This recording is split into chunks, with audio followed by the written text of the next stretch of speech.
afternoon, students. Today we are going to have a revision of the second chapter that Preeti ma'am has already taught you. Unit 2, Sectors of Indian Economy. You have already learned most of the lesson. But before I start the lesson for you, because I am teaching you for the first time, before I start the lesson for you, let me have a recap of the entire lesson. Economy. First we start with the term economy. What is meant by economy?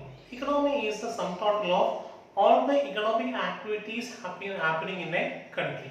So by the term Indian economy, we mean all kinds of economic activities that are happening in the Indian country, the country of India. Now, for the sake of our analysis, we have divided the Indian economy into various sectors. That's what the name of the chapter for you, Sectors of Indian Economy. How can we categorize or convert the Indian economy into different sectors? We use some parameters, some criteria. Here you can see we can divide or sectorize Indian economy on the basis of three criteria. In this chapter, we are discussing about three criteria. First, we categorize Indian economy on the basis of production, in terms of production.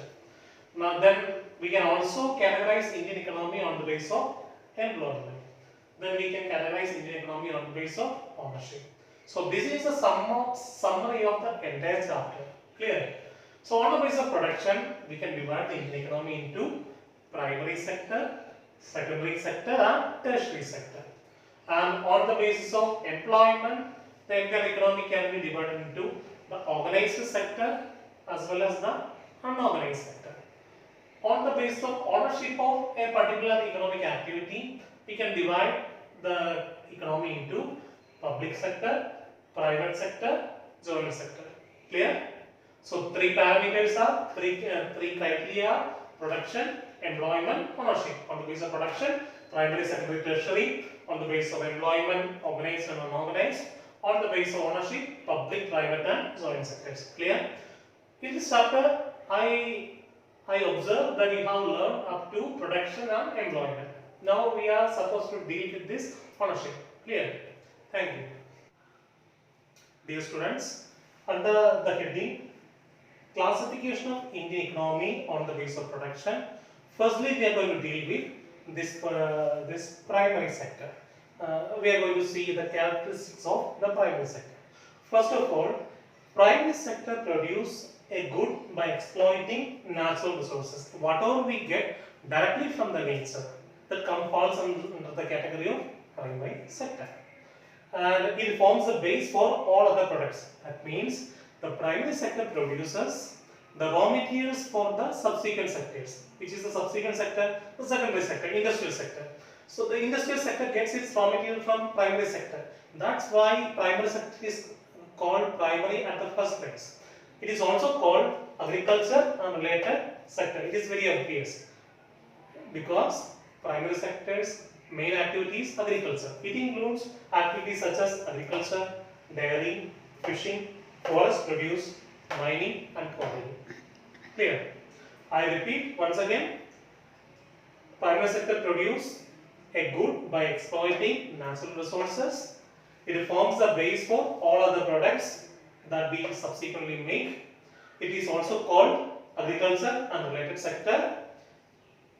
Examples of primary sector are agriculture, dairy, fishing, forest produce, mining and quarrying. Clear? Thank you. Dear students, next is the secondary sector. Secondary sector includes all those economic activities in which the natural raw materials are converted into or changed into a finished product. For example, cotton fiber, this is a product of the primary sector, is converted to clothes in a cotton mill. So that comes under the secondary sector. Since this sector is mainly associated with the industries like cotton textiles industry, iron and steel industry, this sector is also called industrial sector.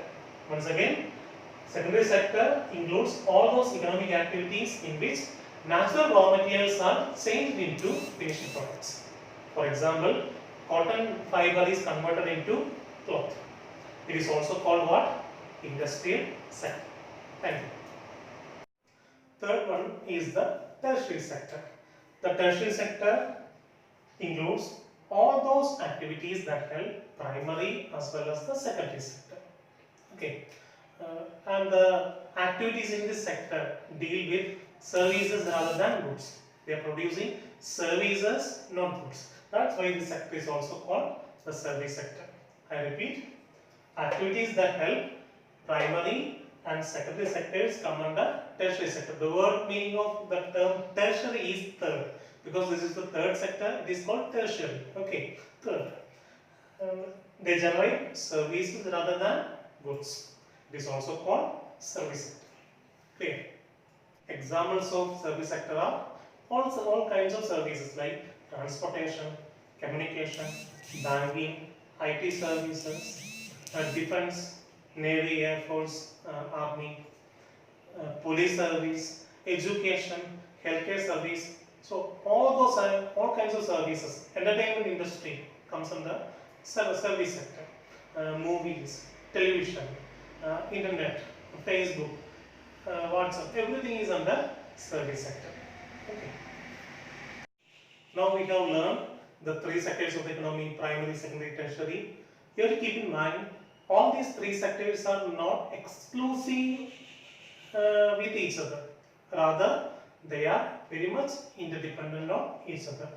You cannot separate one sector from the other sector. We are given here primary, secondary, tertiary. You know, you already learned the primary sector provides raw materials for secondary sector. In turn, secondary sector provides all kinds of chemical fertilizers, all kinds of equipment, spades, tractors, trillers, all kinds of agricultural equipment from secondary sector. Likewise, you cannot do agricultural activity without the services from tertiary sector, service sector. You need transportation to get the produce from one place to another. You need warehousing facilities. You need banking. You need telecommunication, telephones. If you want to do agricultural activity, you need electricity. All these things are part of tertiary sector. And tertiary sector, without electricity, can you run an industry? No. So all these sectors are interdependent on each other. I repeat, primary sector produces raw materials for secondary sector. Secondary sector provides with all kinds of equipments that can be used in primary sector. Again, the tertiary sector helps in the development of both primary and secondary sector by providing all kinds of services. Okay, clear? Next topic is national income accounting. We know what is primary, secondary, tertiary sector. Then we know primary, secondary and tertiary are the classification of the economy. Now, by counting this primary, secondary and tertiary together, by summing up primary, secondary, tertiary, we get the national income. There is a particular term that denotes the national income of a country, that is GDP. GDP denotes the total size of the economy. GDP means gross domestic product. You don't have to worry about this terminology, just learn the terminology, gross domestic product, about which you will be studying in detail in your 11th and 12th grades. Okay. So just know what is gross domestic product. The definition is the money value of all final goods and services produced in an economy in a particular year. Each and every term is very important. The money value of final goods and services produced in a country in a particular year. Now you may be asking me, what is so special about this final goods and services? What is this final? What is meant by final goods and services? Why only final goods and services?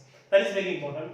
When we calculate the total economy of a country, there can be a problem called problem of double counting. I'll explain further what is this problem of double counting with the help of some examples. Okay. Suppose a farmer is producing wheat. And farmer is in which sector? farmer is obviously in the primary sector. He is producing wheat and he is selling, the farmer is selling that wheat to a a florist. The florist in the mill, he is working in the secondary sector. He converts the wheat into the flour, okay, wheat flour. And farmer sells the wheat to the florist, the mill owner, for say for example 10 rupees. Okay, he has sold it for 10 rupees. And the mill owner converts the particular 10 kilograms of wheat into a wheat flour and sells it into a biscuit company. Okay, Britannia biscuit company, Parle's, and he sells it for 20 rupees per kilo. Okay, and the biscuit company buys this flour from the mill owner and it converts, it adds some sugar, it adds some, the company adds some oil, sugar, everything, and it converts that particular flour into a biscuit. And the company sells the biscuit at a price of 100 rupees per kilo. 100 rupees per kilo. Because it adds some other things, plus it sells a biscuit like 10 rupees per one packet. One packet, they can make around 10 packets with 1 kilogram of flour. It's like that. Clear? Now, if we are adding up the money value of the goods and services produced in all the three sectors, primary sector 10 rupees, secondary sector 20 rupees, tertiary sector 100 rupees. When we add up, we get the total income as 130. But there is a problem in that.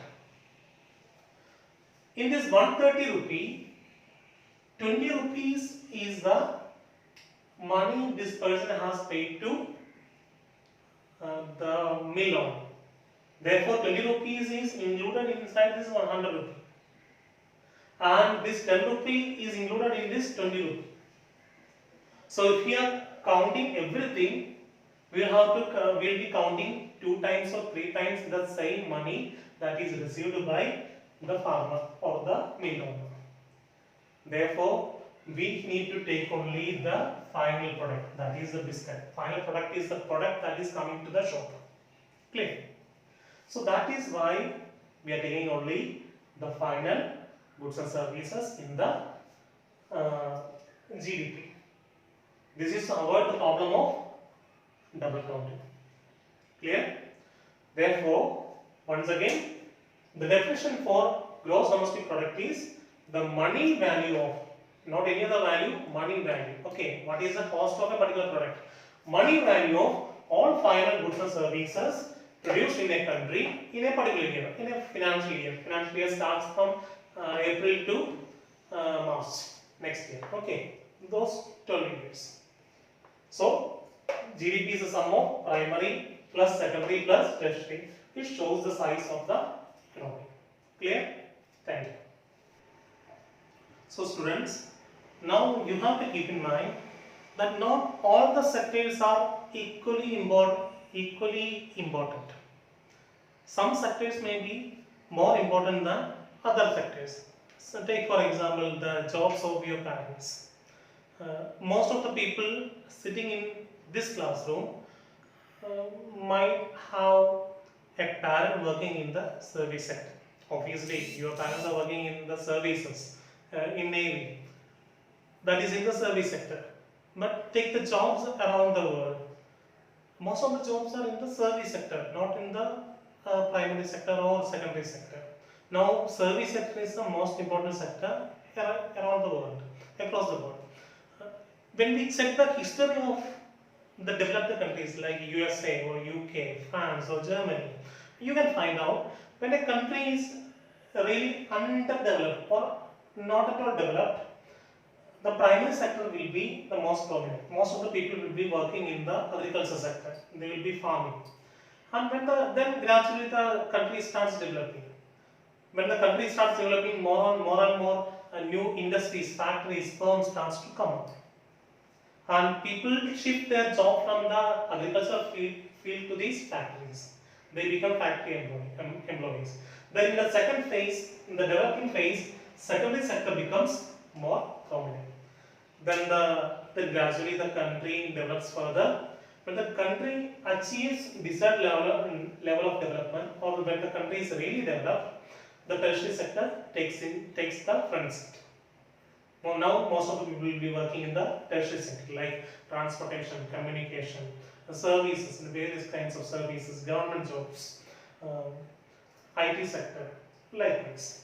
Okay. And early, you can see early the countries producing. If you take the history of the countries producing agricultural products used to be the richest countries in the world. Take for example India and Egypt. These countries were producing lots of agricultural products, and we were the richest countries in the world. Then trade happened. Trade became prominent. Industrialization happened. After industrialization, European countries became the richest countries in the world. Then after that, this service sectors became prominent. Then the countries in which there are lots of services became very prominent. Take for example USA, which has got lots of IT industry. Silicon Valley, California. All those biggest countries in the world are now IT companies in the service sector. And take the example of Switzerland. That country is a very rich country because of its banking service. Like this. Dubai, Singapore, because of their ports and the transportation service. These countries and because of the service sector, these countries are now among the leading economically developed countries of the world. Clear? So the shift or the transition is from underdeveloped, primary, developing, secondary, developed, tertiary. This is a normal pattern that we observe among the developed countries. But take the example of India. Our history, our experience was a little different from the normal pattern. We were supposed to go from primary sector to secondary sector. But unfortunately, in India, the secondary sector never fully developed. So our shift was directly from primary sector to tertiary sector. During the time of your grandparents, most of the people were working in agricultural sector. Agricultural sector used to produce most of the economy. Now, when it came to our generation, tertiary sector is producing the highest to the economy. But the secondary sector has always been in the back seat. It never came to the front seat. Okay, so we just skipped the secondary sector. We jumped from primary to tertiary. This is the problem with India's economy. That's why in India's economy, our production sector, industrial sector never fully developed. So that is the difference between India and rest of the developed countries. Clear? It is a fact that the tertiary sector is getting more and more importance, and there are some reasons for that. Okay, in this portion we are going to deal with the reasons behind the rising importance of tertiary sector. Now we have got 4 points here. The first point is there are certain basic services in the society that are to be provided by the government. It is the responsibility of the government to provide police services, law and order, defense for the people, health, education, transportation facilities, all kinds of telecommunication facilities, internet, everything. It is a responsibility of the government. So government has to provide more of these services. That has resulted in the rising importance of service sector. That is the first point. Certain basic services are there that must be provided by the government. Example, police, education, defense, transportation, health, etc. This has resulted in the rising importance of service sector. Second point, see, whenever there is a development in primary and secondary sector, it automatically leads to the development of service sector. Say for example, there is more production, wheat production or rice production. We need better transportation facilities. We need better storage facilities. And transportation, storage, all these things are in the service sector. And when we have an industrial revolution, we need more services like banking, insurance, then trade, commerce, stock markets, stock exchanges. Everything is in the service sector. So second point is, whenever there is a development of primary and secondary sector, it automatically leads to the development of tertiary sector. Third point, when people's income, money is increased, they demand more services. No, see, my salary. Suppose my salary is increased, my salary has become doubled. Then what will I do? I will, not in this time of Corona, but if there was no Corona, I would have gone on a vacation or a trip almost every month with my family, right? And that might have given lots of rise to a service sector, that is the tourism industry. I may want to dine out in a restaurant now every now and then every week I may go for a movie cinema with my family, provided that the income is increased. So increase in the income has given rise to the importance of tertiary sector. For last point is emergence of new services like IT industry. Can you believe 10 years back nobody would have imagined that just by clicking on your mobile phone you can get an Uber or Uber Eats. You can be in your house and everything will be provided into your house. And 15 years back there was no online retail shops like Amazon, eBay or Flipkart. There was no Flipkart, no Amazon. Now the richest company in the world is Amazon. The richest person in the world is the CEO of Amazon. Richest company in the world is, actually the biggest brand in the world is now Google. Alphabet, the parent company. All these things are in the IT sector. These are the new services that has come up. The emergence of new services has also given rise to the importance of service sector. So that is the point. And so the 4 points are: first, there are certain basic services which are to be provided by the government. Development of primary and secondary leads to the development of tertiary sector. When the income of people increase, they demand for more services. Lastly, there is an emergence of many new services like those services based on IT. Okay. Now, this is from your textbook, but in this present scenario, in the present situation, I would like to add one more thing to you. Now, this is again changing. Now, it is estimated that if a situation like that of COVID remains here for more than 2 years in this world, again the shift will go back to the primary sector, production sector. Okay, production sector will become more prominent when there is an emergency like this, that of COVID. Okay, keep that in mind. That is a theory. There may be a further shift in the importance of primary sector. Okay, the country has to go back to 20 years back or 50 years back if such a pandemic hits the world and many people die. Okay, so that is a possibility. Keep that in mind. Anyway, as of now, the most important sector is tertiary sector. That is for sure. Thank you. Dear students, that is the end of the first part of our chapter. So we are winding up. Thank you for listening.